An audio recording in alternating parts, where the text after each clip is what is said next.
as soon as he started talking about it, and my daughter said, "That's my father," we knew.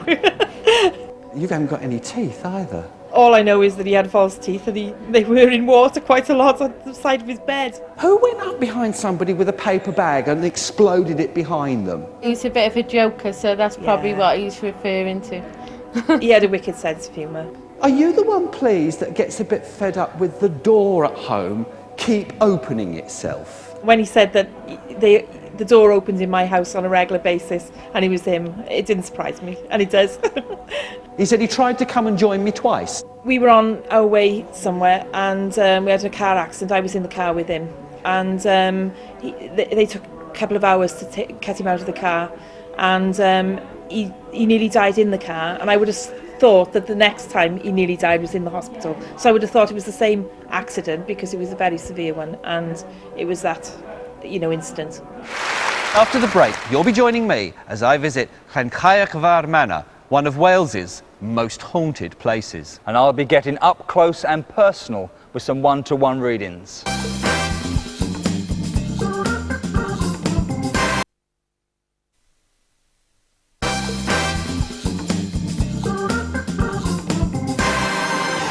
Okay, Karen, so I really hope it goes well for you. Thank your you. reading. Let's see what we can bring. Right. Karen, as I make a connection for you, I can feel a gentleman, first of all, that comes forward.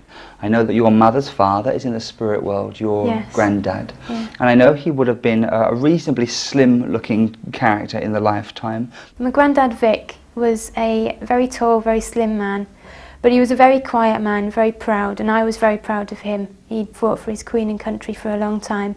We were extremely close. He was the major person that I wanted to hear from. He was one of my best friends. Your grandfather went with a chest condition, and I know that your grandfather had a great difficulty in breathing before he passed over too. So there's possibly like a lung condition to do with your grandfather. Do you also remember if he ever wore a flat cap, this man? Yes, he did, yeah. Because as I'm looking at you, I can see a flat cap on your head. And I'm looking, it doesn't suit your outfit. I don't think it would go with the outfit at all, no. But I know he puts his hat on your head as I'm speaking with him. My granddad used to wear a flat cap when it was cold. It wasn't necessarily something he liked to wear, but he had to wear it because of his breathing problems. He had to look after himself. And he was always smartly turned out with his nicely pressed trousers and his waistcoat and his cardigan and his jacket and then another thick coat and this flat cap. He never got cold. And I know that since he has passed, there has been a wedding in this world, which I know it's your wedding, wedding. But he wanted you to know that he was there. He wants to thank you for the prayers that you sent him on the morning of your wedding, and he's very thankful for that. I had hoped in the morning of my wedding I'd wanted to sort of hear from my grandparents or see something that would make me think that they were there. And I did have a little chat to my grandparents before I got into my dress and said, I hope you are there. Now, my love, he was an animal lover in the lifetime, your grandfather. Yeah. And I know he might have always moaned about cats, possibly, about, going to the toilet in his garden or something like this, but he did like cats. He was a big cat lover, yeah. But I know he would have moaned about their toilet. That's the feeling of it, very strongly. But I know I love cats with him, because I know he wants to let you know that in the spirit world he's still surrounded by cats and kittens. Granddad was very proud of his garden. He'd be out there a lot with my grandma. They were always very proud of their garden. And although they loved cats, we've always had cats. I think my mum's got 4 now, and my grandma's always loved cats. She always had cats at one point or another. But Granddad used to get very angry that they would leave a mess in his plants, and he'd have to go and clean them up. Come on, Gramps, and you come. He reminds you also that he had to be pushed in a wheelchair before he passed over too, because he couldn't walk from the home to the ambulance or the home to the hospital. Yeah. I know that he would have collapsed in his own home prior to that. Do you remember this, darling? A few weeks before he died, I think he had collapsed and they'd taken him into hospital, and he came out again and seemed to be okay. But when he actually died, the morning that my grandma went to wake him up, he wouldn't wake up, and they had to come and collect him and take him to hospital, and it was another 2 days. He sort of came to and started talking to my grandma, seemed to be getting better, but then just went all of a sudden a couple of days later. I feel that he left your grandmother alive when he passed over, Yes. do you understand? And I know that these two people, your grandfather and your grandmother, were inseparable in the lifetime though. I get a strong connection between the two. His wife, your grandmother, was she a shorter, dumpier looking lady in the lifetime? My granddad was very tall and skinny, and my grandma was totally opposite, short and dumpy. As she used to say, I am in shape, round is a shape.